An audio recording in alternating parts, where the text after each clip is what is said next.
All right, apologies for the delay. Welcome to Computer Science S75, Building Dynamic Websites. My name is David. I'll be your instructor this summer. And it's a pretty brief summer. So we're going to dive right in tonight to some material. Then we'll take a breath, look at the structure of the course, expectations thereof, and then conclude with some additional material. And along the way, please interject with any questions that you might have. But first, some questions for me.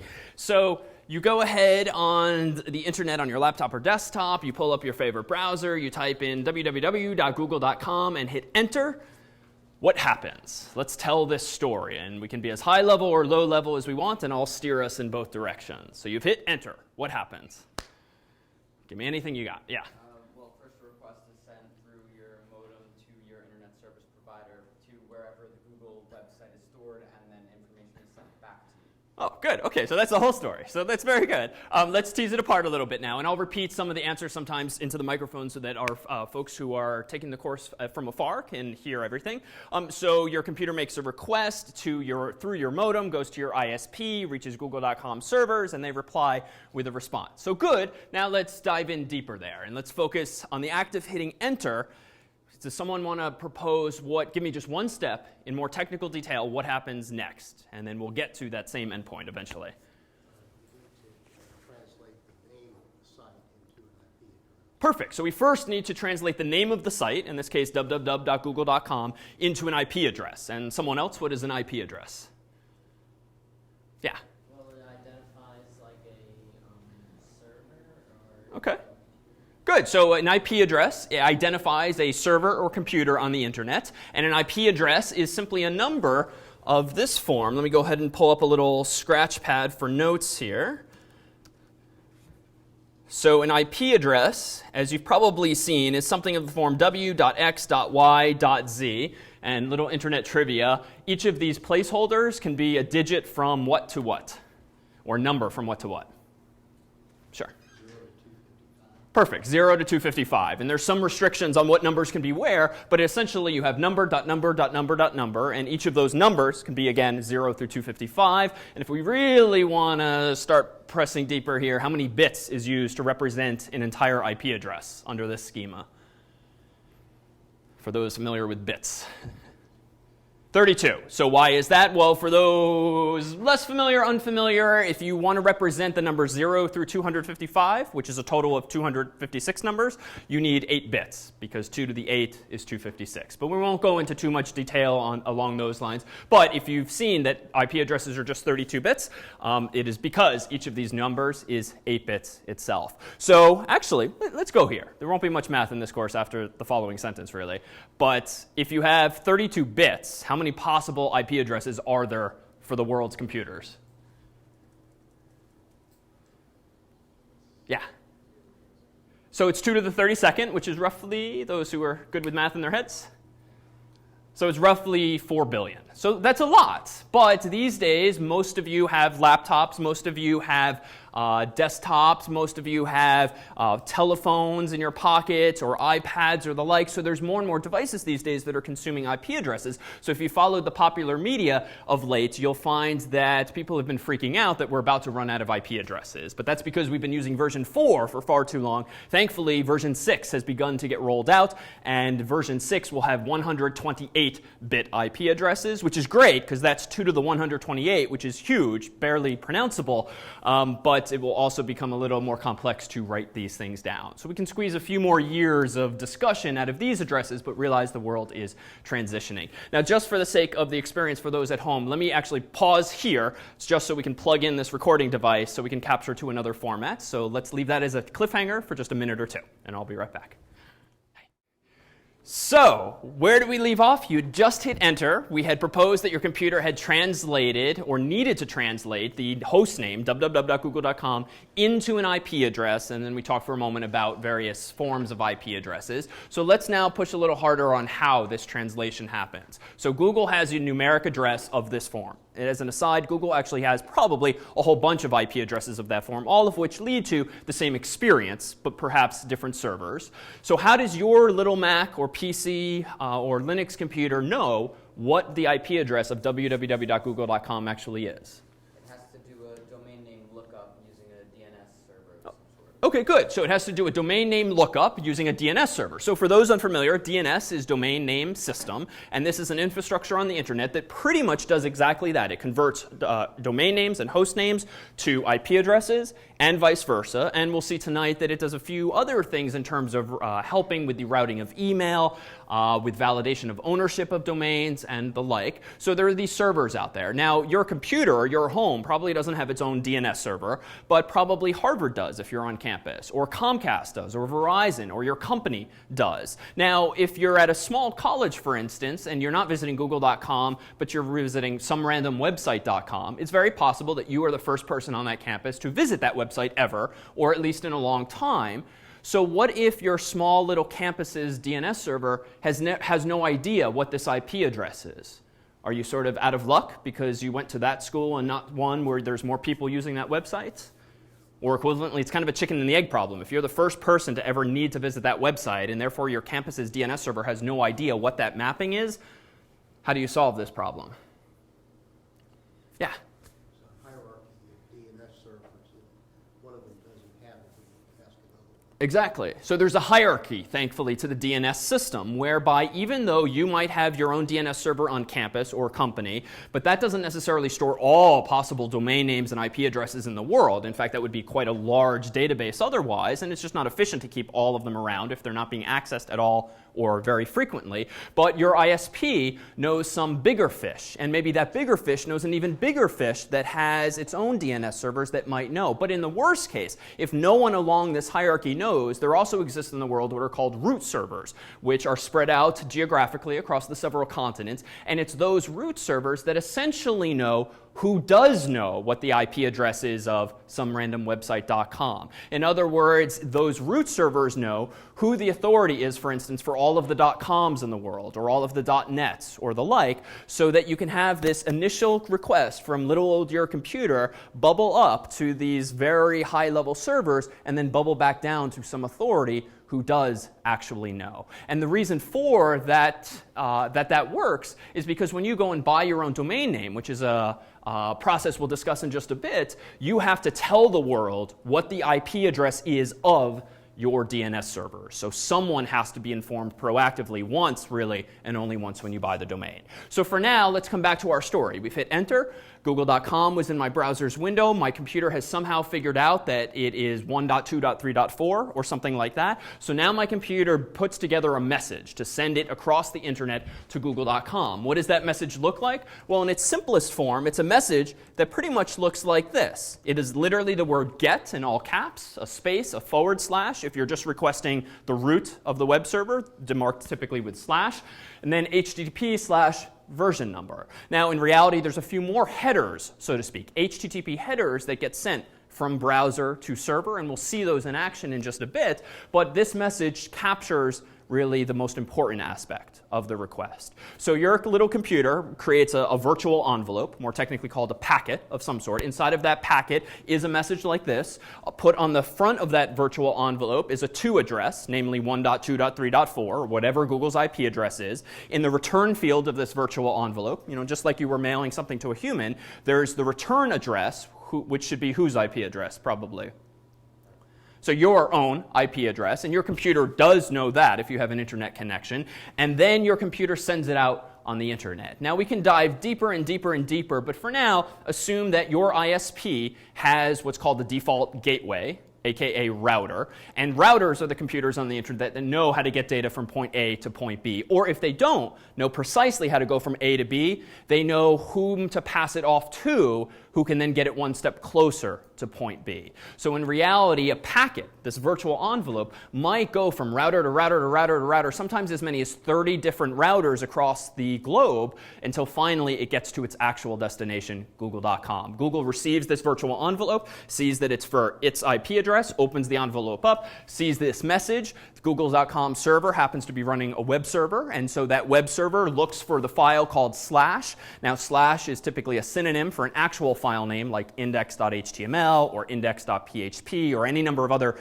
default standard file names. So Google grabs that file from its hard drive and then puts it in its own virtual envelope, flips the two IP addresses, the from and the sender, sends it back to the internet via these routers. It arrives on my computer computer. My computer, unbeknownst to me, opens this envelope, sees a whole bunch of a language called HTML, renders that HTML top to bottom, and I see the search page for Google's main site. Yeah? What basically is the function of the slash? What is the function of the slash? So whenever you type in a URL, there are several different components to it. HTTP, typically, followed by : / followed by something like this. And so this is, let's say, a representative URL. But we can actually tease this apart into a few components. This is the protocol or schema at the beginning, even though in a browser we almost always use HTTP : / Have folks seen others? Yeah.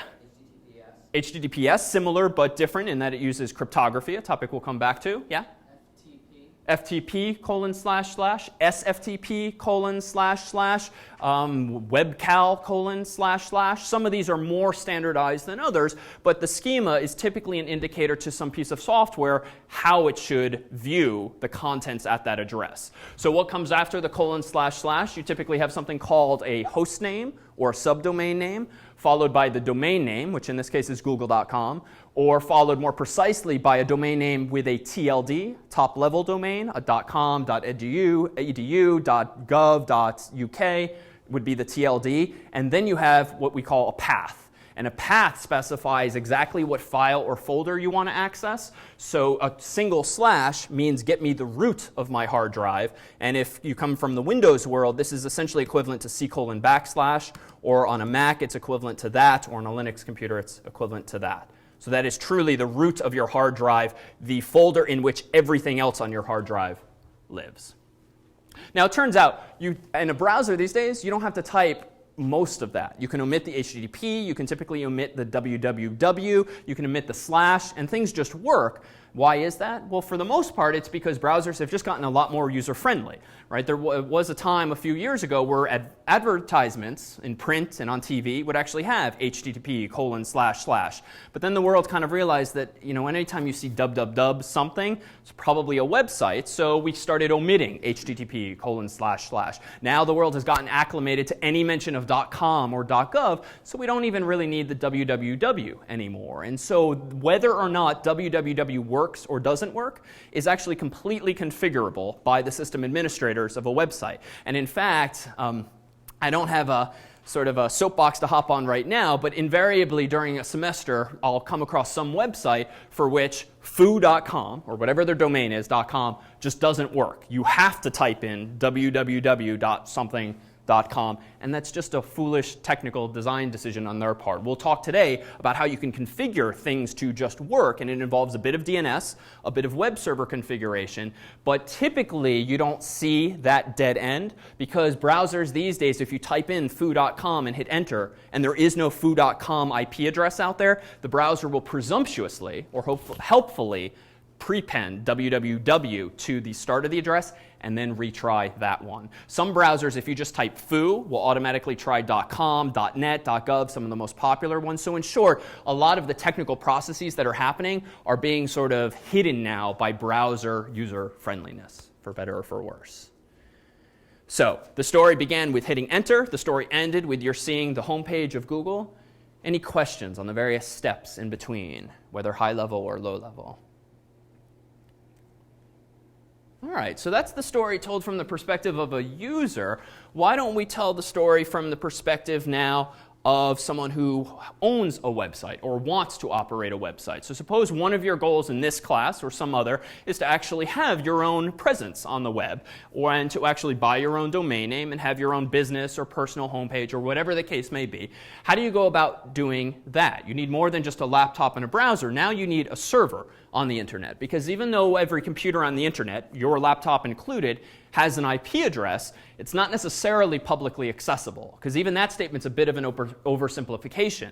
You do not necessarily have a public IP address. In fact, if you go home and you have internet access at home, especially wireless, you probably have a home router like an Apple Airport Extreme, or you have a Linksys router, or some device with antennas that gives you wireless internet access. But Comcast or Verizon or whoever you're paying each month to give you internet access into the house via your cable modem or DSL modem, which in turn is probably connected to that router. If it's not one in the same device, which some of the ISPs provide, these all-in-one devices these days, odds are you have one IP address. And if you have three brothers and sisters or parents or grandkids in the house, all of you are sharing that one IP address. And yet the individual computers in the home still need an IP address. So what actually is the case is that when you're in a home network, you have what's called generally a private IP address. Something of the form, anyone know what a popular internal IP address is? 192.168.0.1 or Yeah. Exactly. Anything, in fact, starting with 192.168.something.something is a private IP address. So the folks who invented the internet along the way decided, you know what, we should probably have some IP addresses that should never be given out so that within a company or a home or a little test network, you can have IP addresses that are guaranteed not to exist on the public internet. So what home routers typically use is 192.168.0 or .1, and then the last digit can be, again, between 0 and 255, but some exceptions. It can't be 0, can't usually be 255, so there are some constraints, but it gives you roughly 250 or so possible IP addresses. If you don't like that, there's 172.16.something.something. There's a few more constraints on this one, but then if you really need a lot of internal IP addresses, you can have what's called a Class A private network. 10.anything is a private address, and this actually gives you millions of IP addresses for your home or your business or your data center. But in short, any IP addresses beginning with these and a few other prefixes are considered private. But the problem then is that even if after this class you know HTML and CSS all the better, you know PHP and SQL and JavaScript, and you create a website and you run it on your laptop using software we'll introduce you to, a web server called Apache, no one in the world is going to be able to visit your website because your address probably starts with one of these prefixes, and your home router or cable modem or DSL modem is not going to let outside random people into your home network to access this IP address because, frankly, there's tens of thousands of people who probably have that exact same private IP address, so it's just not uniquely identifiable. And because your home router and your cable modem is sometimes a firewall unto itself, there's traffic's not going to get into your home. So in short, that won't work. But you have at least two options, two alternatives. How can you get your website out on the internet? Well, if you're still trying to leave it on your own network, could you port forward to your own private IP address from your public IP address? You can, port forwarding. So let's go there for those unfamiliar. When you use a protocol like HTTP, you're actually using other protocols behind the scenes. And in fact, you've probably at least heard the buzzword TCP/IP, Transmission Control Protocol, Internet Protocol. It's actually two protocols, two different standards or languages, so to speak, that govern how data can be transmitted on the internet. And this is a bit of an oversimplification, but for today's purposes, assume that IP, the Internet Protocol, is just a set of conventions that humans came up with years ago that govern how you associate numeric addresses with computers. So IP address derives from this protocol. So IP is just the standard for assigning computers addresses. However, just assigning someone an address doesn't mean you can get data to that address. For that, you need another standard, another protocol, and that's typically TCP, Transmission Control Protocol. So TCP is the standard that web browsers and web servers speak in order to actually physically move data or electronically move data from point A to point B using the higher level notion of an IP address to actually uniquely identify points A and point B. So for those who might want to go further in computer science and in networking in particular, there's typically what's called the TCP/IP stack. And so there's topics like there's the transport layer down here, there's the IP or addressing layer here, there's the application layer. In short, much of the internet is the result of smart people having designed things and then designed things on top of things, on top of things. And so we just typically oversimplify and say TCP/IP. So what's the point there? TCP/IP allows not just the web to work, but all sorts of applications. There's the web, there's email, there's instant messaging, what else? There's things like Spotify, there's dedicated applications that are using the internet, but aren't necessarily inside of a browser. So a server can actually do multiple things. It can receive email, like Gmail can. It can be a website and get HTTP traffic. So a server, because it can do multiple things, somehow needs to be able to uniquely identify the various things that it can do. And so the world introduced this notion of port numbers. And typically for a web server, for HTTP, it uses this protocol TCP, and the world decided some years ago the number 80 will arbitrarily but consistently identify this service.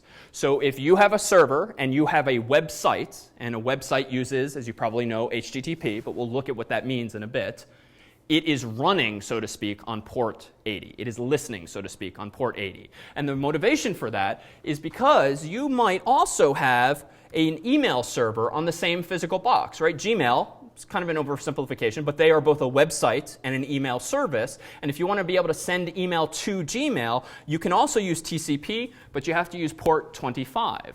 In other words, if you go to gmail.com with a browser, you obviously want a web page back. So even though you, the human, haven't typed 80, it's automatically inserted for you by your browser behind the scenes. But if you send an email from Eudora or Apple Mail or Outlook or whatever you're using, you, again, probably don't have to care about this detail, but that program is going to send data still to gmail.com, but specifically to port 25. So when a computer is on the internet, a server, and it's listening for traffic, all of that traffic comes in on a specific port, a specific pathway into the server so that it knows if it's a web page or an email, right? Because especially emails can contain HTML now, so you need some way of distinguishing the two fundamentally. So when you propose port forwarding, what does this mean? Well, if your home network has a public IP address, and you usually, again, get one from your ISP, and that is some address of the form at w.x.y.z, and your individual laptop on which you've created your final project that you want to make publicly available is at one of these IP addresses. Doesn't really matter what it is. What you can do is configure your home router, aka firewall, aka cable modem. It depends on what mic and model you have, but that device, you can configure it to say any internet traffic that comes from the internet to my home on my public IP address destined for port 80 should be port forwarded, quote unquote, to IP address 192.168.something, port 80. In other words, you can tell this machine to take incoming data on that port and then route it very specifically to this computer, yours, so that it just works. Now, there is one gotcha here, especially if you have siblings, for instance, or other technically minded family members or roommates. If you're doing port forwarding in this way, only one of you can operate a web server behind your cable modem because you only have one IP address to uniquely identify your website, and if you've already claimed 80 as your own, and that's the default for the world's browsers to use, pretty much only your web server can be accessed. Now, there is a workaround here. If your roommate's really ticked off at you, you can say, fine, fine, fine, I will give you port 81. But what does that mean? That means the entire world has to type out a URL like, let's say your address was indeed w.x.y.z. This would be your address, your URL. Your roommate's, unfortunately, would be this crazy looking thing, right? Or any number any number, really. Now, there are some restrictions on the numbers. Probably can't use 81, but the point is the same. This is not standard, and you probably don't want your users having to remember such an esoteric detail as an arbitrary number. However, if on the internet you visit any website with :80, odds are you will get to the website with which you're familiar. It's just the browser is, again, for user convenience, inserting the port number automatically for you. And a little trivia for HTTPS, the secure version of HTTP, what port number does that use? 443. And you sometimes do see that in the URL. You also see some other ports commonly like 8080. 8080 is just kind of an arbitrary popular port that some companies use to run certain services. But in short, using anything non-standard these days, especially for commercial production websites where you're trying to make money or trying to stay online 100% of the time, using non-standard ports is bad because there are certain companies, there are certain campuses that will pretty much block any ports besides 80 and 443. But thankfully, there's a workaround. Even if you want to run some random server, like a BitTorrent server or something like that, all you have to do is change the port number to be 80 or 443. So the reality is with firewalling, and we'll have this conversation toward the end of the semester when we talk about security more generally, a lot of security mechanisms are kind of a joke because all you need is a modicum of savvy or having listened to the past 30 seconds of words that I just said, and you can circumvent these kinds of restrictions. Hotels do this a lot, Starbucks does this a lot, but port numbers are really just this very basic mechanism, and the world's adopted some standards. All right. So, perfect. We have a solution. All you have to do is somehow figure out how to download the manual for your Linksys router or Apple Airport, and you can configure all this port forwarding stuff and run a website from your home. So not quite, right? Because if you actually have a popular website, Verizon and Comcast might very well notice and just shut you off entirely, because that huge disclosure agreement you probably clicked through and never read when you signed up for internet service probably said you may not run a website on your home computer. So plus, this was a pain in the neck to do anyway. So plus, I unplug my laptop sometimes, and so my website's going to go down anytime I go out. So not the best solution, even if you have a desktop. So let's at least try to push a little harder and assume that we need to outsource this problem, or we at least need to put a computer on the internet itself, in a data center, on a campus where it can stay plugged in perpetually, under your desk at work if the sysadmins allow it. And moreover, I don't want my website to live at w.x.y.z or any number for that matter. I want it to live at david.com or some URL that is sort of distinctly my brand or my name. So that begs the question, how do you go about getting your own domain name? Has anyone done this before? Yeah. How do you do it? I purchased mine.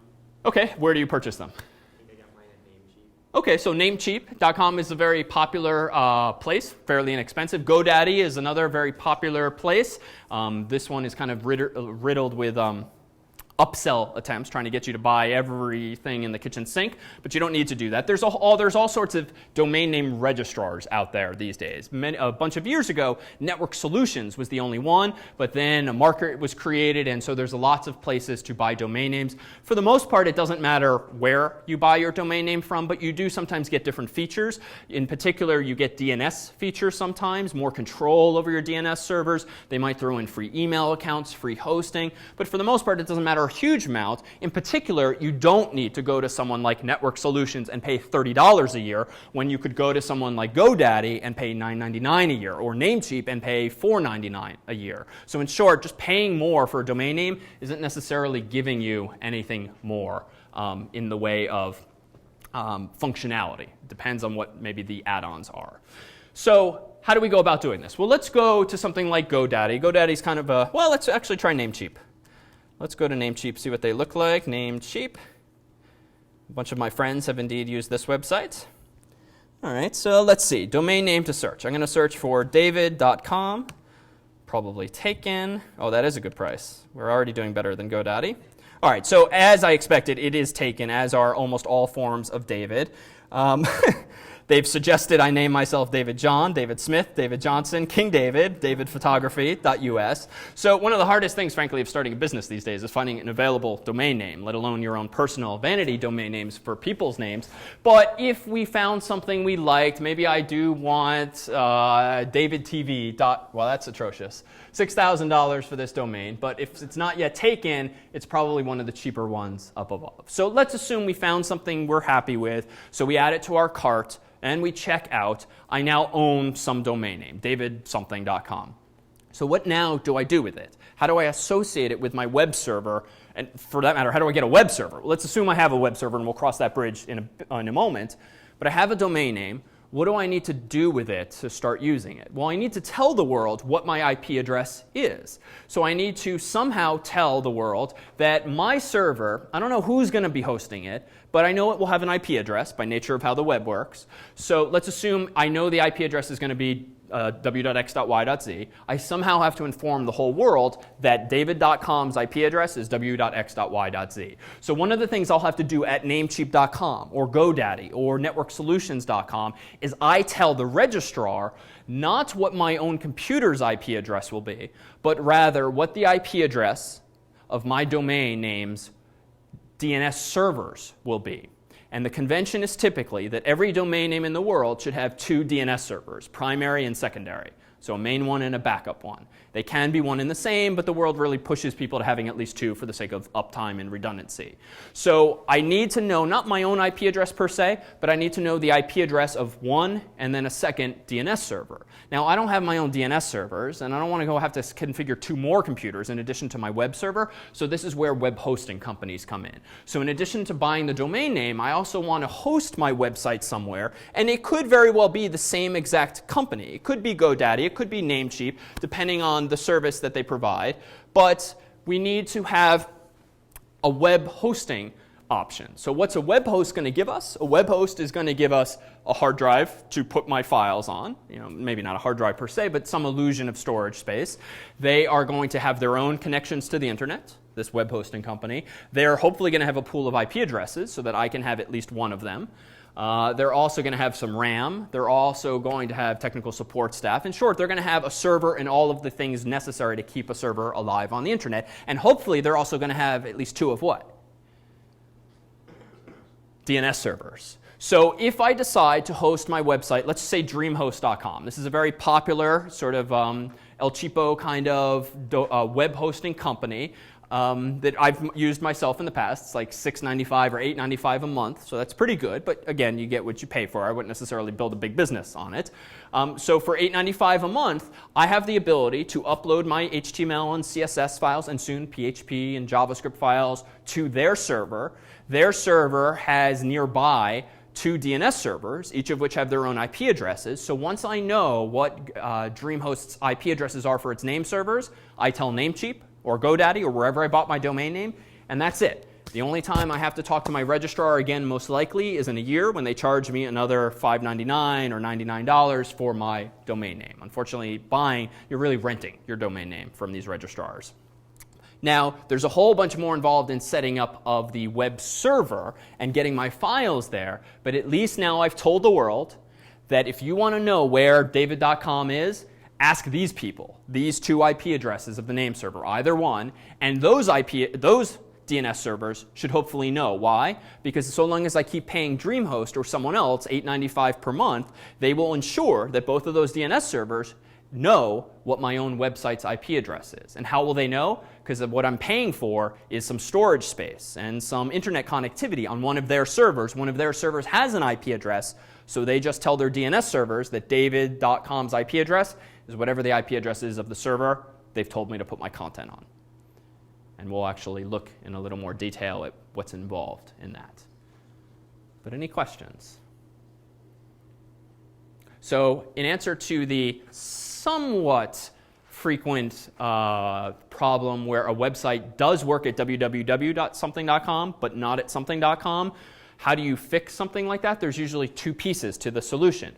One, you have to make sure that there's a DNS record for something.com. That is, there's an IP address associated with it, in addition to one being associated with www.something.com, and you need to configure the web server to accept requests for either something.com or www.something.com. But really, let's focus on just this DNS piece for now. So DNS.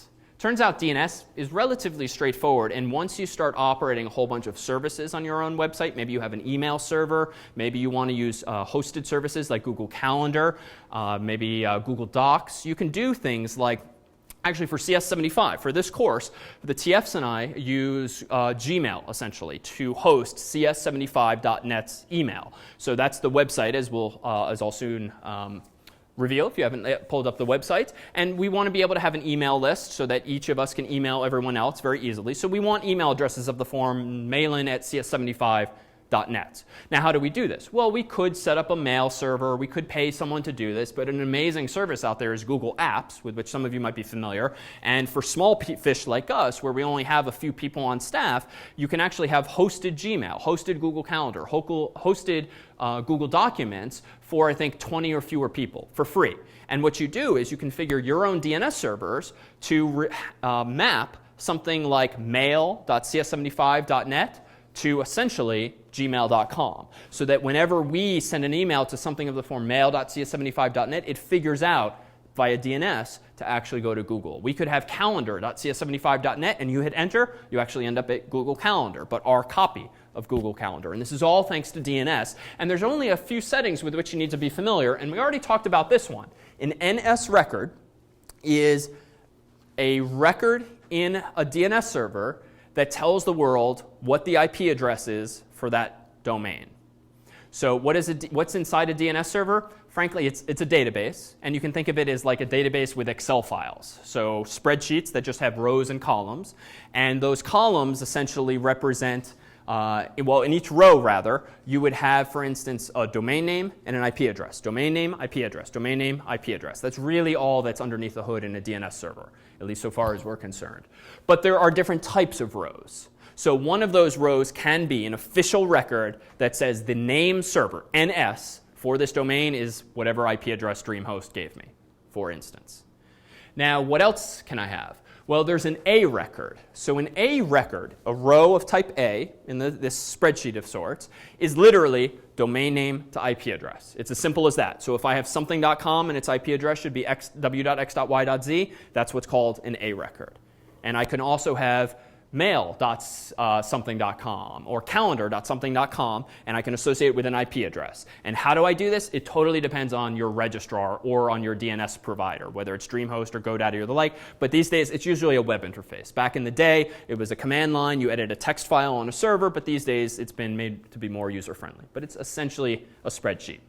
Now, there's two slightly fancier features. A CNAME, or canonical name, is an alias. So it turns out with a lot of these web services, like Google Apps, where Google is providing the service, you don't necessarily want to have to know what Google's IP address is, right? Because one, you probably don't know anyone who works there, and so you can't really ask them. Now, frankly, you could run a command and figure it out. But if you hard code into your DNS server the IP address of google.com, the implication is that if they ever need to change their IP address, which happens, not every day, but every few months, few years, for whatever technical reasons, now your website goes down. It would kind of be better, at least like conceptually, if calendar.something.com didn't resolve to Google's IP address, but rather, what if calendar.google.com could instead resolve more generically to calendar.google.com? So don't have your domain mapped to an IP address. Have your domain name mapped to someone else's domain name, and then let their DNS server tell the world what the current IP address is of calendar.google.com. So in other words, if you want this layer of abstraction where you don't care what the IP address is, you just care that your domain name be a synonym for someone else's domain name, then you use a CNAME record. And what the two columns look like are domain name, instead of domain name, IP address.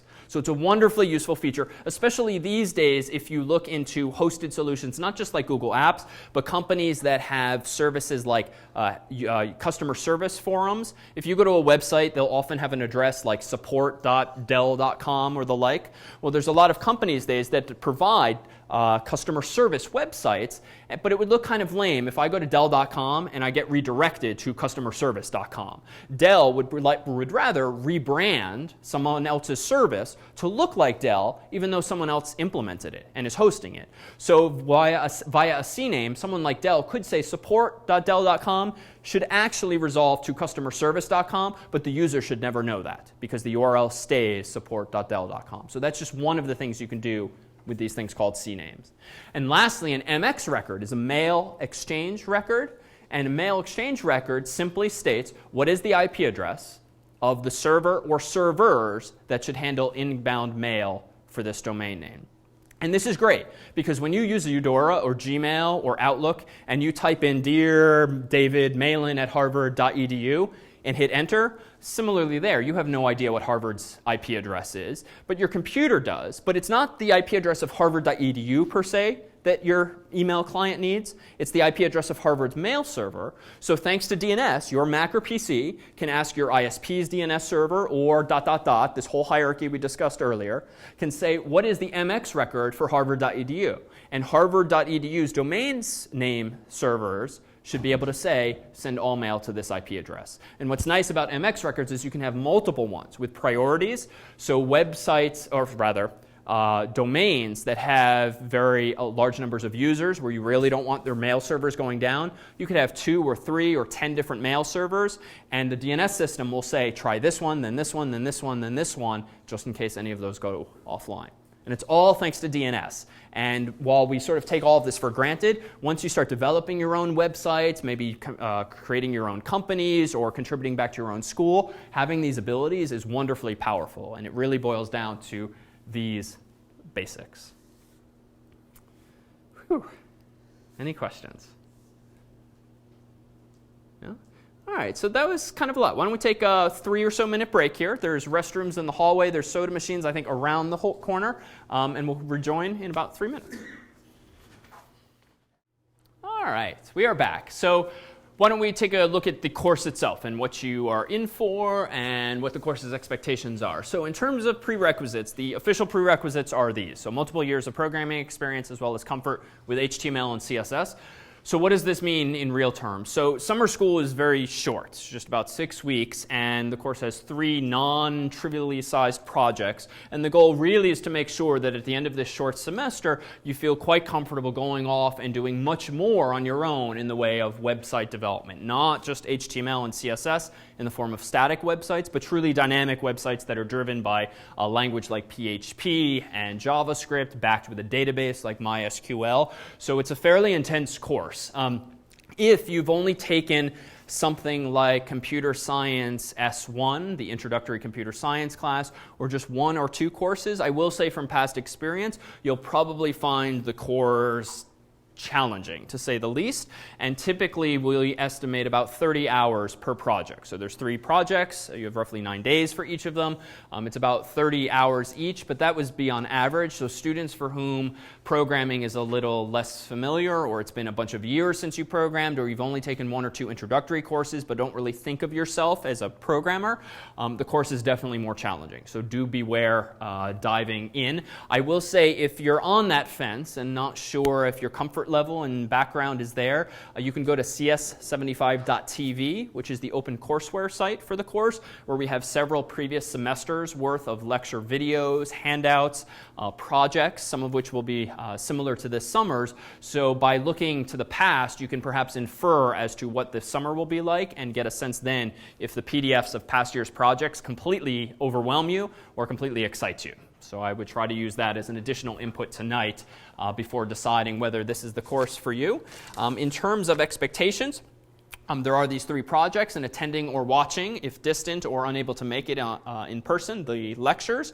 The lectures will be structured as follows. So tonight our focus is on HTTP and sort of the mechanics, the underlying fundamentals of the internet that for years you've probably taken for granted. But once you really start building your own websites and having to negotiate things like configurations of servers and code and databases, tonight we'll start looking at some of those more technical details. On Wednesday and next week, we'll look at PHP itself. So one of PHP's most compelling features these days is, one, it's syntactically very similar to languages with which many of the folks in this room and at home are familiar. Syntactically, it's similar to C and C++. And other procedural languages. It's very much in vogue, very popular. It's pretty omnipresent these days in terms of the web hosting companies that are out there. And it's super easy to get set up. Even Mac OS comes with PHP and Apache, the web server, pre-installed. And there are packages for Windows and Linux and other computers that make it super simple to get set up. In terms of related languages, Python and Ruby are probably the 2 closest contenders in terms of popularity with PHP. And none of these is necessarily better than the others. It could very quickly devolve into a religious debate, but one of the nice things about PHP is, again, the omnipresence of support for it out there. And also, I think pedagogically, the documentation for PHP is outstanding. And as you'll see, the php.net online reference manual for functions and whatnot is rich with examples, intelligent discussions, and so we've just found that it's a very nice way of diving in deeper to web programming. And from a course like this, you should be able to continue on, if you haven't come from that direction already, to the likes of Python and Ruby, JSP for the Java world, ASPs for the Windows world. There's a lot of commonalities among them. We'll transition in Lecture 3 to looking at XML. So when it comes time to actually store data, whether statically or dynamically, you don't need a full-fledged database. You don't need MySQL. You don't need Oracle. You don't need anything along those lines. You could just use text files. But it'd be nice if it's easy to read and write those text files. So XML is a very popular language of sorts, a meta-language with which to write out textual files. And it's representative more generally of a topic we'll come back to in our JavaScript lectures on the document object model. So there'll be some commonalities possibilities there. SQL, structured query language, is what's used by many relational databases these days, among them MySQL, Oracle, Postgres, and others. Also in vogue these days are NoSQL servers, document storage engines, which we'll look at later in the semester as well, but we'll primarily use for the courses projects MySQL. We'll look in lectures 6 and 7 at JavaScript and at this more general technique of AJAX, the ability to use JavaScript to query a server even after a page has loaded to get back more data. For instance, Google Maps does this to get more squares of mapping information when you click and drag. Facebook does this to push live updates from your news feed and the like.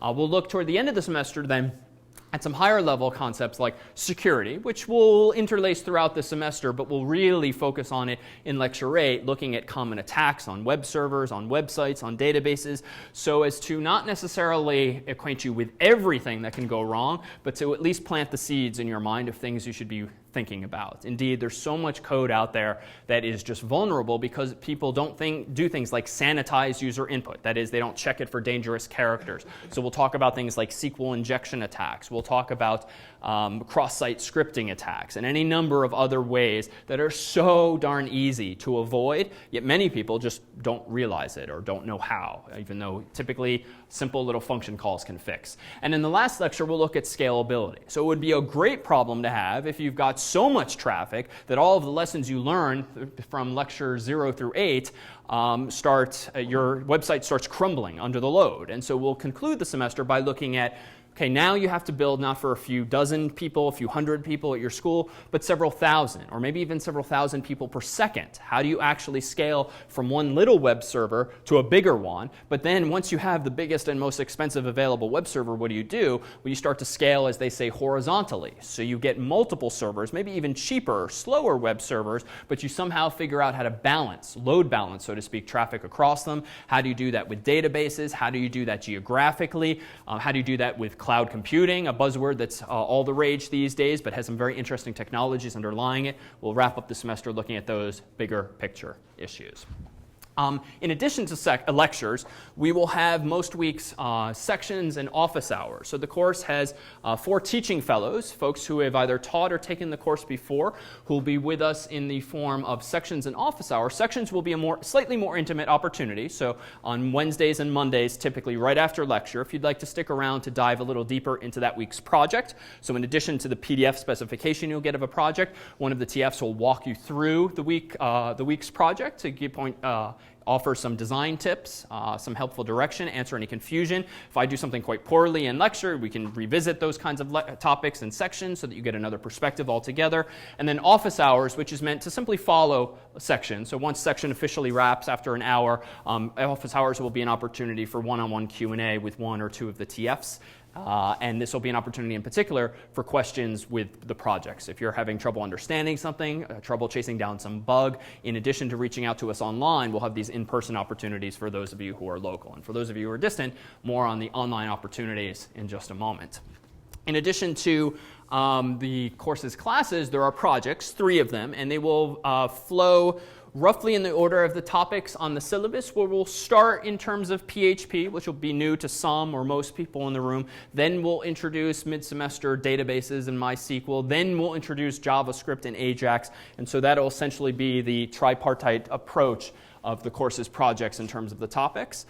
In terms of grades, projects are graded fairly holistically because you'll be encouraged to make a lot of design decisions on your own. You won't necessarily have to implement precisely what we tell you to. Rather, you'll have to meet certain feature and technical requirements. So we'll evaluate the 3 projects on these axes. So scope will be an axis and it'll be a numeric score that captures how much of the project you actually attempted.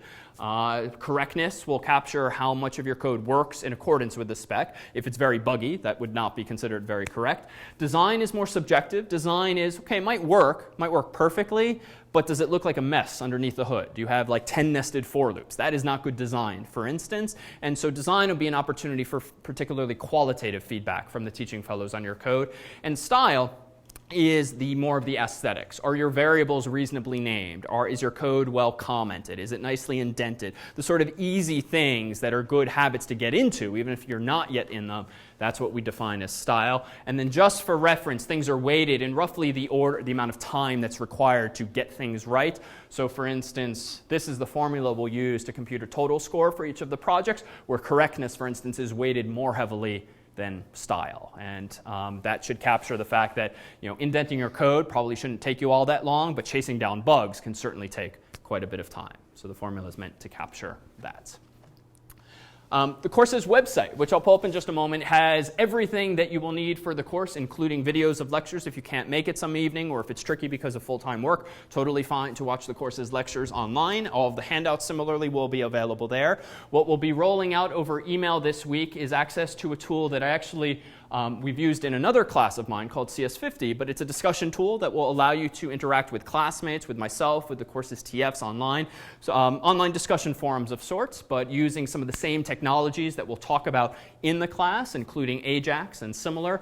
So you will soon receive emails from us with invitations of sorts to create accounts within the website so that you can start directing questions to classmates or privately to the staff via CS50 Discuss. So any questions on the structure, expectations, whether you're in the right place, as to the course itself? Yeah. All right. In terms of, yeah? Is there any credit for attendance? No. Attendance is expected and encouraged, but not factored in. So see you at the end of the semester probably, right? And in terms of lecture, typically we're slated for 3:15 to 6:15. I think we'll rarely go all 3 hours. Typically the same course during the year is 2 hours of class. So we'll typically have a little bit of wiggle room, and let me not commit to just 2 hours per night. But we will typically not go, I think, as many as 3 hours, because that's frankly a lot to take in twice a week, no less. We shall see where we end up each night. Any other questions? Oh, and with regard to sections, the implication of that detail is that sections will not start necessarily at a preordained time. What we'll try to do is the TFs will come a bit early. So if we do end up wrapping up a lecture, we'll take a short break, but then dive in right immediately to section and office hours so that you don't sit here awkwardly just waiting for an arbitrary time to come around. Yeah? How will that work with the distance students? For the distance students, sections will be filmed as well, and we will be making ample use of online interactions for students who are primarily distant. And we've also experimented in the past with things like Skype and video conferencing or online chats. We're quite flexible for whatever works pedagogically for folks. Is there a way for a distant student to attend a section via chat or something? Good question. Typically not for distant students with sections. We do film them, but there is some latency in when we post them. We may experiment with trying to stream some things online, but this room is not equipped for that, so I shouldn't make a promise as to that just yet. But either way, things will be available asynchronously after the fact. Yeah? What are the office hours? The office hours will typically be right after sections on Mondays and Wednesdays, which are right after lectures. The motivation being, especially for folks who commute, we figured we'd try to compact things to Mondays and Wednesdays so you don't have to come to campus yet again. And we're flexible too. If, for instance, you're really struggling in the class or you have lots of questions or you have a nighttime class right afterward, we're happy to do things by appointment as well. So in short, we'll meet you halfway as best we can. All right, so web hosting companies. We talked earlier about DNS and sort of getting traffic to some destination B, but once they get there, what's waiting for the user? Where are your HTML and CSS and soon PHP files actually stored? So this is a little screenshot from this one company, DreamHost, and I don't necessarily recommend them over any others, but they're popular and well-known and super cheap. And just to give you a sense of what you get, and what you don't really get, here's a screenshot of what you get apparently for $8.95 per month. So you apparently get unlimited terabytes of disk storage space. You get unlimited terabytes of monthly bandwidth. You get an unlimited number of domains hosted. You get an unlimited number of user accounts, email accounts, MySQL databases, and a particular distribution of Linux called Debian here. So it kind of sounds too good to be true. So what is the catch here? Like, that's an amazing deal for $8.95 a month. Unlimited everything. So what are some of the catches, or what are they doing here technologically to make this possible? Well, you're not alone on your own server. You're sharing it with a bunch of other sites. Exactly. So a lot of these web hosting companies are shared services whereby you might get this, but they're also promising the exact same thing to 10 other people, to 100 other people. Now, it turns out that in HTTP, the protocol we discussed earlier, there is a feature these days for what's called virtual hosting. So back in the day for the web, every website needed a unique IP address, essentially, so that when you typed in something.com, you went to one website, and that website lived on a server. That server had an IP address. And if you wanted a second website, you better get a second server, or at least give that computer a second IP address. However, in more recent versions of HTTP, we'll see through some experimentation with actual browsers, browsers send another HTTP header. They don't just send GET. They also send a reminder to the web server as to what the user typed into the URL, so that you can now have these days multiple websites, foo.com, bar.com, baz.com, all living on the same physical server at the exact same IP address. And because the browsers remind the server what the user typed in, foo.com or bar.com or baz.com, the server, even though it's receiving traffic for 3 different websites, can figure out from those so-called headers what was requested and then return the appropriate domain's homepage. So in this case, that's great because it makes this possible. We only have 4 billion IP addresses in the world, and they are legitimately running out. And so this is great that we can multiplex servers in this way and put multiple people, multiple websites on the same IP address. But there's a couple of gotchas. What's the implication of this, the fact that multiple customers are on the same machine? Well, if the server crashes, then all the websites will go down. Good. So if the machine crashes, now all of you are affected rather than just the one. Contention for resources, right? So you're kind of in bad luck, a bad place if, for instance, one of the other customers on the web server is Facebook.com or something that achieved unexpected popularity all of a sudden. Or maybe it's a website that's really ticked someone off and is getting some kind of internet-based attack, like a denial of service attack, because people are going after that website, and just because your website's on the same server, now you are down or otherwise offline as well. Moreover, one of the ways in which these companies offer such discounted prices is because it's not just you and 2 other websites. It's probably not 10. It could be 100. It could be 1,000 other customers on the same server. And so there must be some fine print. Hopefully there's some fine print somewhere that does say this is subject to something or other, right? They don't have infinite terabytes on their web server. They don't have infinite bandwidth. There's got to be some catch here. Otherwise, the world would not pay thousands of dollars a month to host real, large-scale websites. So you, again, sort of get what you pay for. And this is actually expensive. Years ago, I signed up for some fly-by-night operation for like $295 a year to host my website, and it was a website that I did not care much for, and that was good because it went down quite a bit. So what they're not guaranteeing here is unlimited uptime, for instance. So there's some gotchas. But frankly, if you're just starting small, you just want to experiment, you need a place for testing a website, or your $895 is more compelling than several hundreds of dollars or even more, this is certainly quite compelling. All right. But as an aside, things like email and calendaring and whatnot, there's other alternatives. You don't need to get those through your web host when places like Google exist. But suppose you are not so comfortable with that approach. And you suppose, too, that you're not comfortable also with the fact that you do not have any control over a DreamHost-like server because it's being shared by other people and it's because it's being managed by other people. Which is to say, if they are running PHP 5.2, which is a few years old, so are you. Like, you are running PHP 5.2, and if you want to take advantage of new language features that were introduced in PHP 5.3 and more recently PHP 5.4, you're out of luck. Like, you're going to have to either find a new web host or just deal with it. So you can't just install it yourself typically. So similarly, can you not upgrade different versions of software? You can't necessarily reconfigure the web server at will. Now, they might give you some form of control, but you'll reach a point perhaps where it's just too frustrating not to have administrative access to the server. So you can still achieve that. So virtual private servers, VPSs, are an alternative to the shared web hosting model. In the VPS world, you get a dedicated server to yourself. Sort of.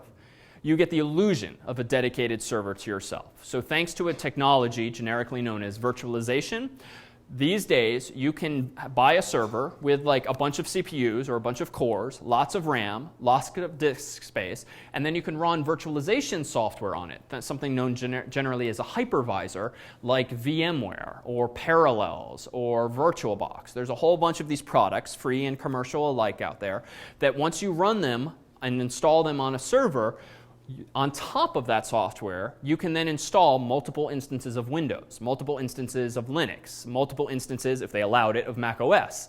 So you could create the illusion of multiple distinct computers, each of which has its own usernames and passwords, its own administrative or so-called root account. And even though they're sharing the physical hardware, they are not sharing the same software. So what you would get as the customer is the root login or the administrator login to your machine.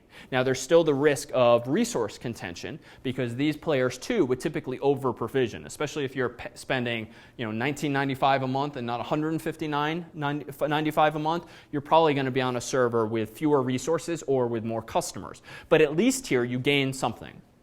And if you've been following along, what is it fundamentally you're gaining from a VPS that you didn't get from a web host? You can choose to update things however you wish. Exactly. Be up to date. Control. You can keep things up to date. You can install whatever you want. And also, if someone else's server is compromised, odds are yours might not be. Whereas if the web hosting server is compromised, everything on that server is potentially vulnerable. So still not perfect, because the reality is too, even though you are the only one now with root or administrative access, because it's a dedicated, albeit virtual server for you, that too is kind of a white lie. Who else has access? The people there. Even if they don't know your password, they have physical access to the machine. And as soon as you have physical access to any machine in the world, pretty much, you can compromise it. You can boot, a Linux computer, for instance, can be booted in what's called single user mode by pretty much hitting the letter S when it's booting up, and that circumvents any request for a password, at which point you can even change it. Even on PCs and computers, you can usually reset certain passwords by opening the case up, putting a little metal connector on 2 pins, and it short circuits out the password and clears it out. So in short, physical access bad for security. So you're not gaining more security fundamentally. You're just making it less likely that someone else's compromise will affect you. And in some of these systems, some software, the system administrators will have the password or at least access to the root account on your server. So in short, you should just assume that this is for you, but probably at least one other person could physically access your contents. So what do you get, though, for the money? Well, here, and frankly, these numbers are a little more compelling because it's not unlimited, so I'm kind of inclined to believe a bit more about the quality of service we're getting here. But 20 gigabytes of storage, that's fine. For a typical website, unless your website has a ridiculous amount of traffic and database traffic and logs, which could build up and start taking megs or gigabytes of space, or if you allow users to upload files or photos, then you might need a lot of space. But many websites, even if they are dynamic, this is probably plenty. Transfer is an interesting one, 200 gigabytes per month. For most websites, that's probably fine, unless your website is a photo website, or worse, a video website. Then you have to start to do the math and figure out exactly how much data will be coming in and out of your server based on users' patterns. And moreover, there's also corner cases. As we'll discuss toward the end of the semester, you've got to worry about the bad guys out there.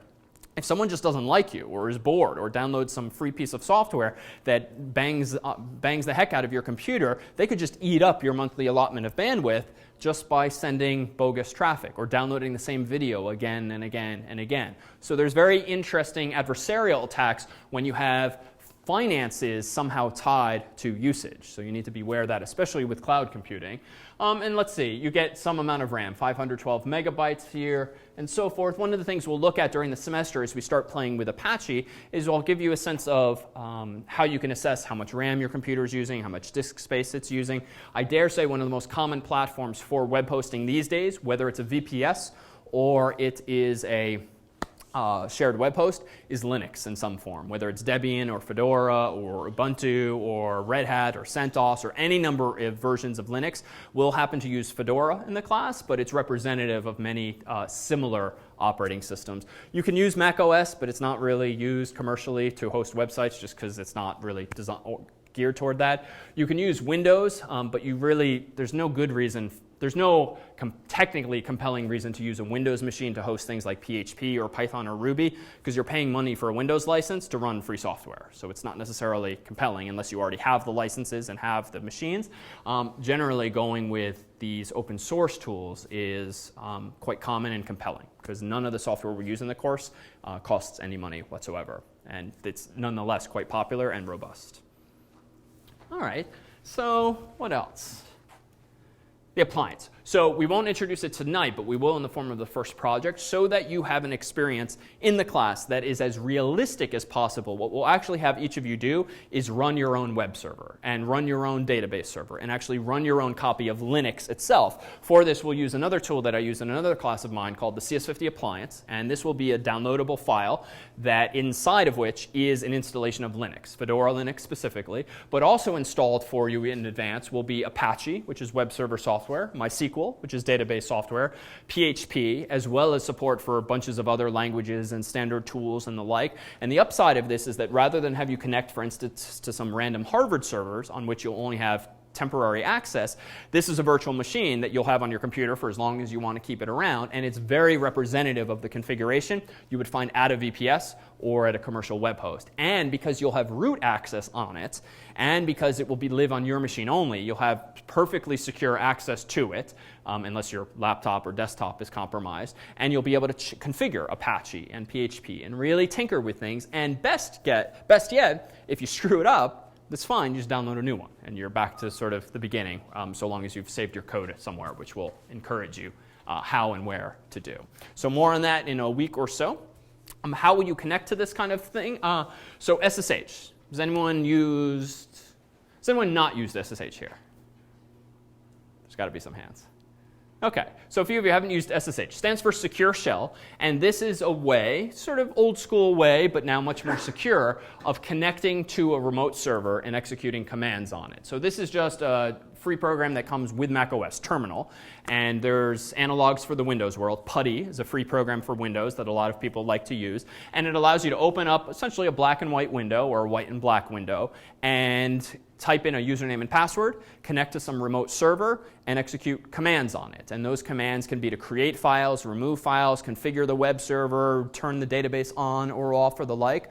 So what you'll find once we start using this CS50 appliance, a virtual machine, albeit running on your own computer, not some server, is you will be able to connect to that appliance as though it's a remote server, so that you never even need to see the appliance itself. Literally, once you turn it on, you can minimize it and pretend that it's a server somewhere else on the internet. Because once you install it, the appliance, aka virtual machine, is going to have its own IP address, but it's going to be what type of IP address?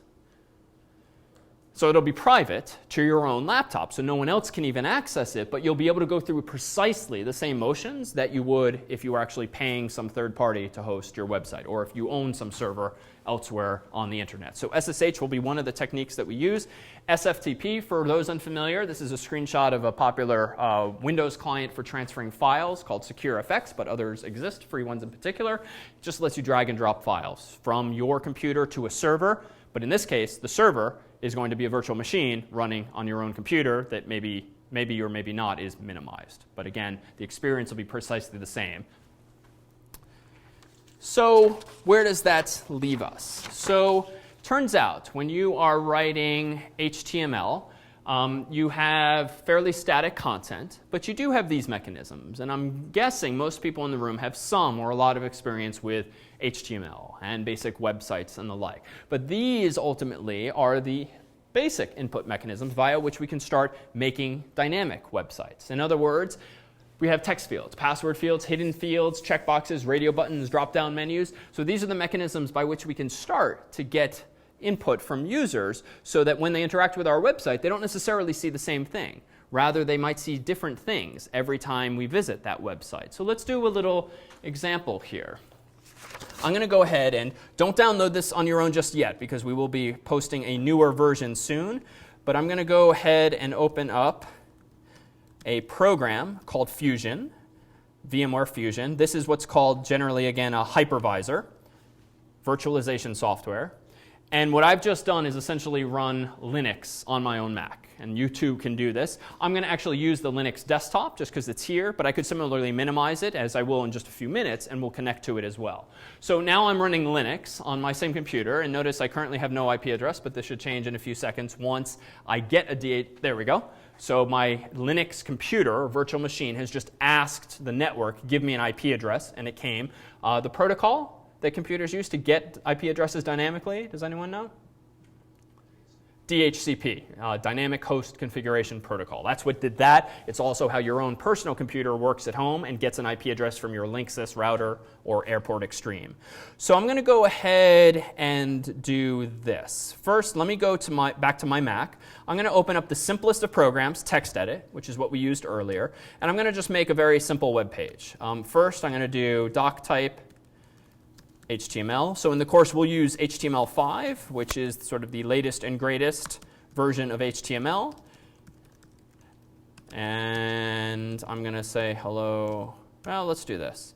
Let's call this Google. And then body. And then close body.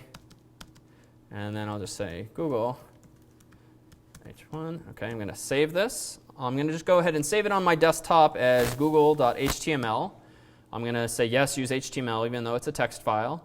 And now I'm going to go ahead and pull up google.html. OK, so it's not exactly Google just yet. I can do a little better. So let's make this a little different. So let me go in here, div, style, text, align, center. So if any of this looks completely cryptic or new, these are the kinds of things that we will take for granted in the course, that this stuff looks familiar. So let me save and reload. OK, now it looks a little more like Google, but it's certainly lacking in some key features. Among them, search bar, right? So let's go there. So let me start to make a simple web page that, again, odds are many of you could have done already because you know HTML and forms and whatnot. So let's go ahead and do this. So down here, I'm going to say form. I'm going to close my form. I'm going to go in here. And I need an input type equals text. And I probably need a submit button. So let me do input type equals submit. And I'll give this a value of Google search. We'll really recreate it as best we can. Save and reload. OK, so now it's getting there. This isn't the prettiest thing. So let me go ahead and do style width, let's say 200 pixels. Let's go back here and save. It still looks a little small, 300 pixels. OK, looks more Google-like. And then if we really want to be anal here, we could do this. I'm feeling lucky. OK, so now we've got roughly Google, but in black and white. So unfortunately, it takes way more work to implement the back end of this website, right? So front end, pretty easy. We're pretty much done, other than some colors and some other features these days. But what about the back end? So if I actually wanted to patch into Google, let's see if we can now revisit that conversation we started earlier. When I type www.google.com and hit enter, what really is happening? Let's take a look underneath the hood. Let's look at the HTTP traffic and think about what it is we're going to start building next week in terms of the actual back end. So let's suspend this mental thread, pull up the actual google.com, and take a look at what is here. I'm going to go ahead first so that this is enlightening. They hit it. So we have to disable this annoying instant search feature. Let's select this. Gear icon, search settings, Google Instant. How do I disable you? Never show instant results. So the reason I want to do this is we're not going to talk about JavaScript and AJAX, the technologies that underlie this annoying or beneficial instant search feature. We want to do sort of old school HTTP searches right now. So I've disabled that. So now hopefully I can save. OK, now I'm going to go back to google.com, and this is what it was like 5 years ago when you wanted to search for something on the internet. So now I'm going to go ahead and type, for instance, Harvard. So it's still doing autocomplete, but it's not immediately showing me the search results. So now notice before, here's the URL I'm at, www.google.com. And now after, let me hit enter. Now notice the URL. So this is now hinting at the fundamental functionality of HTTP. We have just issued one of those GET requests. We had two of them, in fact. The first one came up when I visited the home page. Then I hit enter, and it appears that another GET request has been sent. Why? Because my URL changed. So generally, anytime the keyword get is involved, it's because the URL is changing. Or equivalently, if the URL changes, you just did a get, most likely. So there's a whole lot of distracting stuff up there, but what is relevant and what looks familiar up there in the URL in gray? I have no idea what HL is. Site, I don't know. Source, I don't know. But what looks familiar? Okay, Harvard. So let me delete manually all the stuff that I have no idea what it means, at least not yet. So I don't know what this is. Q equals Harvard. OQ equals Harvard. OQ, I don't know. I'm just going to presumptuously whittle it down to that. And now let's hit enter. So interestingly, still works. And what's nice is that there's much less distraction. We can have the same story, but with fewer distractions in the tail. So it looks like when hitting enter on the previous page, if I throw away the distractions, I have now visited not slash, but slash search, question mark, Q equals Harvard. So what is Q? Q is generally known as an HTTP parameter. So it is an input to a web server that generally comes from a form. But as we'll see in a few weeks, it can also come from JavaScript code. It doesn't have to come from a form per se. Harvard is obviously what I typed in. So what is slash search? Well, it's not obvious here what programming language Google uses. But if we were on Facebook, we would probably see search.php because Facebook is known for using PHP. They're also known for not hiding their file extensions, which is very easy to do, but they just don't for some reason. Google does hide their file extension, but a lot of Google's code, at least front end, is written apparently in Python or in some other languages. So it's not clear what language is on the server, but slash search is referring to some file or some folder on the server. What does the question mark denote? What's that? The start of the parameters. So anytime you have a question mark in a URL, that demarks the path and the preceding part of the URL from all of the parameters. And parameters are key value pairs. Something equals something. And if you have multiple parameters, what separates them? Even though I already deleted the others. Yeah. And the ampersand symbol. So if I hadn't deleted all of that, recall that we saw something like this just a moment ago. And OQ equals Harvard. And I don't know what OQ is, but that's how you would separate parameters, with ampersands. So this means we have submitted a key of Q and a value of Harvard to the server. So now let's use a fairly common tool built into Chrome. It's also built into Safari. Firefox has something similar when we recommend something called Firebug on the course's website with which to do the same kind of thing. But I'm going to go to View, Developer, and Developer Tools. And I will say these days, certainly when using LAMP, Linux, Apache, MySQL, and PHP, which is this course's focus, many people are increasingly using Chrome. One, because it's popular. Two, because it's fast. Three, because it comes with some developer tools. I would say Firefox is also wonderfully convenient for doing development, and you should certainly test on multiple browsers, as we'll require in the first project spec. You can do Internet Explorer is getting better about having some integrated development tools. From the course's perspective, we don't care what browser you use because you'll be using, again, the appliance as a server. You can use whatever browser, whatever operating system on your own computer that you're most comfortable with. But if you are coming to this with some, I'd say, less familiarity with various tools, Chrome is pretty popular and Firefox tend to be, I think, better for development purposes, even though you should test on all of them. So what am I seeing here? I've just opened the developer tabs, and now I have elements, resources, network, scripts, timeline, profiles, audits, and console. We're not going to use all of these, but a few of them are quite helpful. One, the elements tab shows you the page's HTML, but it pretty prints it for you. And it makes it hierarchical so that with those little triangles, you can dive in deeper and see. Even though if we look at view source for the page, it is an utter mess of a page. If I go over here and view page source, this is what came back from the server. And I would argue this is not very readable to a human. Even when we get to the actual HTML, even the HTML, not that readable. Color-coded may be, still not useful. So what does this do? It actually, the developer toolbar actually parses it for you so you can start to navigate. And this is actually wonderfully compelling whether it's your site or someone else's. If it's someone else's, it's a wonderful way of learning how they did something or how they stylized something. If it's your own site, it's a wonderful way of chasing down bugs. And also, as you'll see, changing on the fly some of the aesthetics without having to change actual files and then reload or re-upload. So we don't care so much about elements right now, but we do care about network. So let me go to the network tab. And what this tab will do for us is sniff all of the network traffic between my browser and the server, and it will show each HTTP request one per line at the bottom. So I'm going to leave this window open. I'm going to click reload. And again, this is my URL. And here we go. That's a lot. I only hit reload once, but why in the world did so many rows appear down here?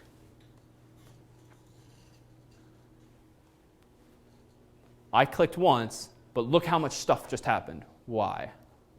Each of those, again, represents an HTTP request, so a virtual envelope from browser to server and back. Yeah? Well, there's a lot going on behind the scenes. What does that mean, behind the scenes? Well, Google doesn't just have one method for the search. There's things that it has to call, other things that it has to find and bring up, and so that's all coming up in this. Okay, good. So Google needs to pull up other things. Give me a concrete example of something it has to pull up. Like an image. Good. So inside of the HTML that's initially downloaded, there could be an image tag, a source tag, a link tag to CSS, to JavaScript, to images, could be Flash files, could be a whole bunch of other assets, so to speak. And to get those, the browser is predefined to sort of recursively go get those assets. So if it sees a source tag or an image tag, it will send another virtual envelope requesting that file specifically. It might do it over the same network connection, the same TCP socket, so to speak, but each of these rows represents a different file that was downloaded. Ironically, it seems that Harvard's not behaving well in terms of the auto previews, but that's good. Another day we can look at why. But let's look at the first one, because that's the one that'll be the most enlightening for now. And when I click on this, there's a few details. So one, the preview is just what was returned. And here is another big mess of results from the web server. But we don't care so much about that. I care about the headers. So let me zoom in on this. And rather than look at this fairly pretty printed version of it, I want to look at the raw source. So we're diving in deep sort of intellectually here. So let me look at view source. Now this is what was literally sent in that virtual envelope that we started tonight's discussion with. So there's the top line, get/search $Q equals Harvard space HTTP/version number. So that was in the envelope. And we did promise there's some other stuff in there. Second line is a reminder to the server as to what the user typed in. So what is the host name? Now, frankly, Google is not sharing their servers with other companies, most likely. So this doesn't really matter there. But for shared web hosting companies, the fact that I'm being reminded what the URL was means I can serve up foo.com or bar.com or baz.com. So thankfully, HTTP does that. There's some arcane information here related to caching and connections and efficiency. Oh, well, let me wave my hand at that for now. User agent is interesting, and you might know this already, but if you don't, every web page you've ever visited every website you've ever visited knows what computer you have and what operating system you're running and what browser you were using. Why is that? Well, browsers by default reveal precisely that information. I have just told Google behind the scenes that I have a Mac running Mac OS X 10.7.4, and if I scroll down further, they will be able to infer that I was using Chrome version something or other. So why in the world is that useful? Yeah. Like demographics, or if there's a bug on one operating system or web or browser, you can fix it. Good. So arguably, this is useful for debugging purposes, useful for demographic purposes to know who your users are. Also, send the appropriate HTML. Good. to the browser.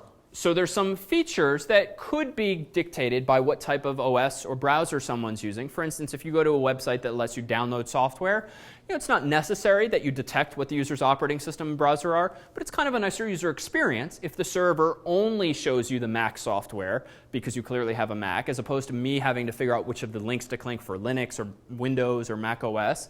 Another argument, frankly, is that this is completely unnecessary and we should never have gotten into this habit in the first place, because it's not necessarily used all that much. And indeed, writing websites that require knowing what the user's browser is actually generally bad practice, because there will be certain privacy tools that users can install on their computer that just hide this information altogether, for better or for worse. And if you're relying on certain headers to be sent, your own website could misbehave. So turns out there's other tricks for doing detection, and typically, as we'll see in JavaScript, it's better generally to detect whether a browser has a certain feature rather than is it a specific operating system or a specific version of a browser. However, databases freely available exist that allow you to figure out, based on these so-called user agent strings, what version browser and operating system someone's using. Because frankly, this is a little hard to read. So software exists that simplifies this. So you can just check a Boolean variable, is Mac or is PC. All right, what's below? Some more arcane details that I'll wave my hand at. Cookies we'll come back to in a week or two when we actually start using them to our advantage, but we'll also talk about the security implications of them. But in a nutshell, all of these headers, just text, is what was inside of that virtual envelope. And the most important one, arguably, was the very first one, because that tells Google what to return.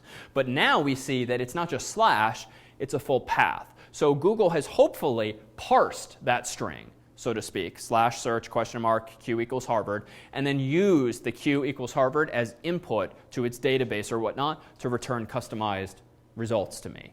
Now, if we scroll down, let's see how Google replied.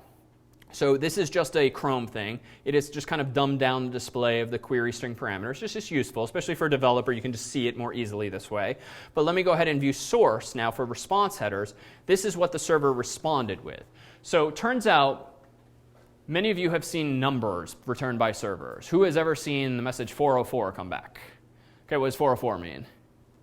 File or page not found. File not found, right. So it's an HTTP status code. It's an arbitrary number the world decided on years ago. That means files not found. What are some others you might have seen besides this one? 501, so internal server error of some sort. 503, another internal error or resource forbidden. There's 403, rather, which is forbidden. What's that? 301 and 302 are redirects, which are actually quite useful, and we'll start using those in the next lecture or two. So in short, there's some codes that you've probably seen. 404 is maybe the most popular. 200 you might not have ever seen, but this is the best one of all. 200 is literally okay. It means everything worked out well, so you just don't see it because it indicates success, as does the little green icon that we saw a moment ago before I expanded this. So this is the server's response. 200 means found what you're looking for, here it is. Now what else comes down? We have the date from the server, which might be useful. Expires and cache controls, so directives to the browser saying do or don't cache this, even though these are not necessarily reliable, but we'll talk about this when we get to PHP. This is interesting, set cookie. Set cookie is amazingly powerful, if not a little unsettling, especially in the world of advertising and tracking, but we'll talk about that in the context of PHP. Notice that the server is telling us that it supports gzip, which is like a compression utility, and this just means, hey, you can compress your data to and from me. The name of the server, GWS, probably Google Web Services, and then some headers that they use for some of the security things we'll talk about later in the semester. So that's what Google's returned in addition to the content that has come back from the server. So let's see this outside the scope of a browser. I'm going to go and open a program called Terminal, which just comes with Mac OS. For those of you with Windows, PuTTY is another option, and we'll look at that or encourage that in, oh, my music's still playing. We'll look at that or recommend that for a future project. And I'm going to run a program called Telnet. Telnet is like SSH, but unencrypted, even though that's a bit of an oversimplification. I'm going to go ahead and telnet to google.com, and nothing actually happens. But it did figure out Google's IP address, so that's interesting. But Telnet by default uses port 20, wow, it's been so long, 21. Telnet uses port 21, TCP port 21, but there's no Telnet server there. Telnet used to be to send messages and connect to email servers and the like, but what if I instead say 80? So there's no colon in this program, there isn't a browser, but this is going to connect from my laptop to google.com on TCP port 80. So this is interesting. Now I've connected to their server. Why? Or how do I know that? It's telling me, connected to www.l.google.com. Where did this L come from? They're doing some DNS trickery. It's probably for load balancing purposes. They have multiple servers, so therefore I've gotten one of them specifically. But I'm going to pretend to be a browser. I'm going to say get me slash using HTTP version 1.1 and then hit enter. And then if that's the last of my headers, I have to hit enter twice. And voila. What do I see? Well, the font's kind of big, and the HTML and JavaScript's kind of minified, but that's exactly what my browser got back. But if I keep going up and up and up and up, notice I can see exactly what the server's response was. So I see my HTTP headers that came back from the server, set cookie, and all of those same lines, exactly what I saw in the browser. So I've just pretended, really, to be a browser. And we can do this with any website. And it's more than just a curiosity. It can actually help with debugging or actually seeing what's coming back from a server. I can do www.harvard.edu 80. get slash HTTP 1.1, enter. So interesting, bad request. Now, why is that? So we see some HTML, because the web server assumes that a browser will typically be doing this. Why might this be a bad request? I'm actually going to guess here. Let's try this. Get slash HTTP 1.1 host harvard.edu. There we go. So it didn't like the fact that I did not send the host header, which means Harvard's web server is probably using something called virtual hosting, which is that feature I alluded to earlier when a website can support, when a web server can support multiple websites. But for that to work, browsers have to cooperate. And the fact that I did not send that header meant that the server didn't know whose homepage to return, so it gave me that 400 response of, I don't know what to do. Now let's try one other thing. Let me cancel this. And let me do telnet to not www.harvard.edu. Let's try this one, just see what happens. So get slash HTTP 1.1, enter. OK, didn't like that, so let's fix this again. So get slash HTTP 1.1 host harvard.edu, enter. Interesting. This is not the home page. What did I get this time? Some message about it's moved. Harvard.edu has moved, permanently no less. And if I scroll up, more esoterically in the headers is a different status code, 301, which you mentioned earlier. 301 means permanent redirect. If a browser receives a 301, it should never ask that question again. It should just remember Harvard.edu moved. And it moved where? To the value of the location field, which should also be included in the response headers. How did that happen? Well, some system administrator or dean at Harvard just decided arbitrarily, but reasonably, that we don't want to standardize on harvard.edu in our browsers, in people's browsers. We want them automatically to be redirected to www.harvard.edu. Why? One, branding. I mean, that's one reason, which is perfectly reasonable. Two, more technologically, it can be better for security is a bit of an overstatement, but for technical reasons, having the www means your cookies can be isolated to www.harvard.edu, whereas if your cookies were instead sent to harvard.edu, that means your cookies could be read really by any website, so including cs.harvard.edu or summer.harvard.edu. So by saying www, you're also forcing, at least by default, cookies to be more precisely defined. So there's some technical reasons as well. Only a year or two ago was this problem fixed. A few years back, someone new came to Harvard to run the news office, and one of her first acts was to fix a horrific omission for years where harvard.edu did not exist. www.harvard.edu existed, and they weren't even redirecting. So that is a bug that's now been solved. Any questions then about what just happened there? And while I have the terminal window open, let me offer up some other troubleshooting tips. NSLOOKUP, name server lookup, is a wonderful way of doing those DNS lookups we talked about before. What I've just done is asked the nearest DNS server, which happens to be this, because that's how Harvard's configured the campus. That's the DNS server. And I've asked what's the IP address of harvard.edu, and it's given me this IP address. So if I want to get curious, let me do this. http:// IP address. Interesting. Why is this not working? Well, again, vhosting. Like the website is not configured to understand IP addresses by default. However, let's try another one. NSLOOKUP CNN.com. Whoops, CNN.com. Oh, interesting. So it turns out with DNS, you can also do what's called round robin. You can return multiple IP addresses for a web server, and those can rotate literally in the order in which they're returned to do load balancing. And we'll discuss that topic again toward the end of the semester in scalability. But let me choose one of these. And CNN, they're pretty big. I'm guessing they don't really share with some other websites. So let's just go to their IP address. And indeed, theirs works. And now notice my URL hasn't changed. So now, if I really want to get sort of creative, I'm going to do this. On my Mac, and you can do this on a Windows machine as well, there's typically a file. On Macs and Linux computers, it's called etc hosts, which is a text file that hard codes IP addresses for domain names. This is useful generally for internal corporate use or development purposes. So we'll be able to do this with projects as well. I'm going to go ahead and authenticate here.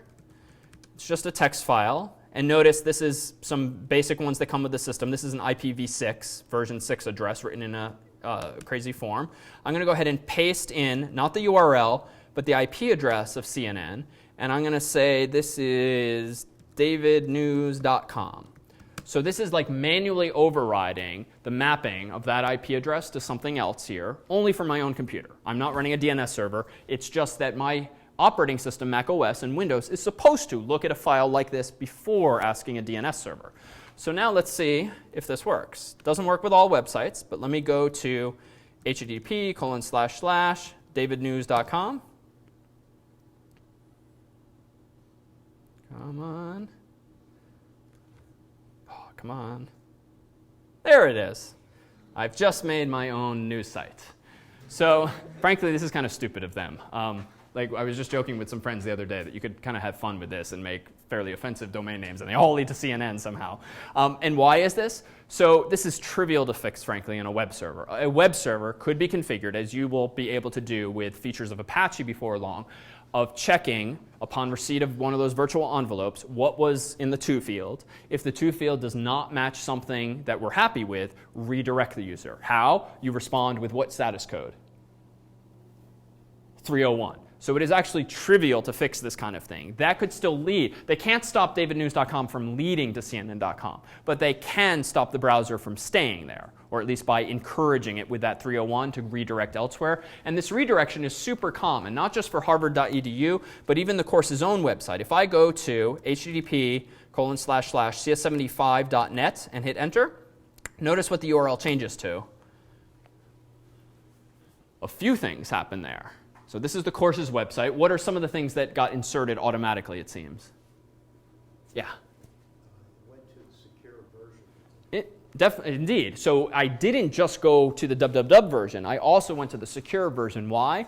We've just gotten into the habit, and I personally have gotten into the habit of using SSL for everything. It's relatively cheap to do. It's relatively trivial to turn on, and it's only getting cheaper as CPUs are getting faster. And some of you might be familiar with, about a year and a half ago, a tool called Firesheep was released, which was a wonderfully free proof of concept of something called a session hijacking attack, something we'll talk about in a few weeks' time in the context of security. Long story short, if you are visiting a website that uses http:// it is fairly trivial for someone in your nearby wireless vicinity, whether in this room, at Starbucks, even in your own home, if you have adversarial siblings or roommates, to log into your Facebook account or your Google account, or actually not Google, Facebook account or Twitter account, or any websites that's not using HTTPS. And that is because if you're not using HTTPS, nothing's encrypted, and you probably knew that, but among the things that aren't encrypted are things called cookies. So if you are just broadcasting cookies, and cookies, it turns out, as we'll see in a week or two, are the mechanism via which users are remembered as being logged into websites. If you're just sending that cookie to a website again and again to remind it, I'm logged in, I'm logged in, I'm logged in. If that's not encrypted, anyone in Starbucks can sniff that cookie and with the right technical savvy, as you will soon have, send it as their own, and now they're logged into whatever you were. Doesn't mean they know your password, but it does mean they can hijack your current session, so to speak. So I retracted Google because Google, about a year or two ago, thanks to some of the issues in China they had with hacking and whatnot, they transitioned all their services to HTTPS, at least if you opt into it. Facebook also finally offers this. But again, we'll come back to this. So you have a few more weeks of insecurity in your lives, if you don't mind. But we'll come back to this and talk about how you can have certain defenses up. And tragically, even websites that redirect from the unencrypted version to the encrypted version might still be vulnerable because many of those websites will first do a redirect that sends your cookie in the clear, and then it realizes, oh, this should be secure, but by then it's too late. So even though banking websites almost always use this, there have been certain banks to be known to be not so technically savvy who are still leaking cookies for reasons that we'll soon reveal. So I inserted the www, the HTTPS, and then this stupid main page, which is a MediaWiki thing, which is the tool we use for the course's website. It's free wiki software, and that's not really intellectually interesting, just their own software thing. All right, any questions on HTTP? We'll delete davidnews.com. And again, that wouldn't work with all websites. In fact, Harvard's probably would not work for us. All right. So we've teased apart these HTTP headers. They'll become an invaluable resource when it comes time to chase down bugs or features in your own code. Let me take another quick look at something within Chrome's developer toolbar, then we'll do one last thing with regard to Google and see if we can't implement a little more of our own version of Google. So let me go to the Elements tab. And just as a proof of concept here, Google's website's a little complex underneath the hood, but let me go ahead and right-click on Harvard University, and I'm going to choose Inspect Element. And Inspect Element is nice because it's going to jump me right to the part of the HTML that relates to that portion of the page, which is wonderfully useful for diving in deeper to a specific place. So that is the ahref that got me that Harvard University link. Now suppose I'm actually Google's designer and we're not quite happy with the shade of blue or the font size or font face, and so I want to tinker with the website. But frankly, I don't want to have to log into the server and change font size, then save the file, then reload the browser, and go through all of these hoops. I kind of like to do it inline in the browser, albeit without saving any changes. So notice here on the right, if you've not used Chrome before, or the developer toolbar, notice on the right you have a summary of all of the styles that relate to that specific element in the web page. So from top to bottom, here's the C in CSS, cascading top to bottom. Here are all of the rules that apply to that element. So here, there's apparently somewhere in Google CSS, and apparently the file called search on line 6, an A link, a .w class mention, and all of this where they're specifying the color of the link and the cursor that should be used over it. So let me just try for kicks. Let me go in here, and let me just change this to, let's say, something completely random like orange. So notice what I've done up there. I've changed Google's link to orange. Of course, non-permanently and only for the links in the page for which that CSS rule applies. But the point here is that this is just a wonderfully quick and dirty way of experimenting, especially if you're quite anal and you want to get like the pixel alignment perfect in something. Being able to just tweak it ever so slightly here and then figure out what the values are and then write them in the actual file on the server is just wonderfully useful. Also, too, if you're trying to figure out what font a website uses, I can go to computed style, because this can be a little overwhelming. Like, my God, there's so many rules that apply to this element because of the cascading nature of CSS. Let me just look at the computed styles, which is a summary of the end result of all of the styles that have been applied. And if I look for font family, this is this is Arial followed by sans serif. So I know what font now Google is using. So just a debugging trick if you've not used it. This and the network tab we'll end up using quite a bit, most likely. So now back to our own version of Google. Unfortunately, if I type in Harvard and hit Google search, it doesn't go anywhere. Sort of. It kind of did. Where did it end up? The URL is almost the same. It's a crazy looking URL because it is obviously a file on my hard drive, not on the internet. But what did change in the URL? Yeah? Good. So the question mark got appended, but no parameters got sent. So let me go ahead and take a look at my file again. Oh, well, no parameters were sent because I didn't give any of them names. So let me go back and fix this. Let me shrink the font so we can see more at once. And let me do input name equals Q here. And let me go back over here and reload the page. And now let me go ahead and type Harvard. And now click Google search. So now we have some progress. So this is interesting. Now, unfortunately, google.html is not a website, nor is that dynamic. It's literally just a static file. So you can send it any parameters you want. It's just going to ignore you every time. But what if I kind of cheat here? I'm kind of in a hurry to implement my own search engine. I already knocked off my own news site. Now I want to do my own search engine. Well, I can actually do this. Form action should actually go to, let's say, www.google.com/search. And I'm going to say method equals get in all lowercase here. Slight inconsistency with what we've seen before. And now let me go back to this page. Whoops. Reload. And now let me type Harvard and watch the URL as I hit enter. Oh, now I have implemented my own version of Google. But how? Right? All I did was I constructed a form. I specified a method of get, an action that happens to be a point B elsewhere, but because of HTTP and because a browser knows how to handle forms, it compiled all of the key value pairs, in this case just one, Q equals something, put it in the URL and sent it to that action attribute, sent it to that particular URL. So now we have implemented our own version of Google. Now, of course, it'd be nice if it were our search results and we weren't completely cutting corners here, but that's where we'll need something like PHP to do things server side. Allow me to pause for just a moment. Peter, do you want to say hello to the class? Peter is one of our 4 teaching fellows. The others are at work right now.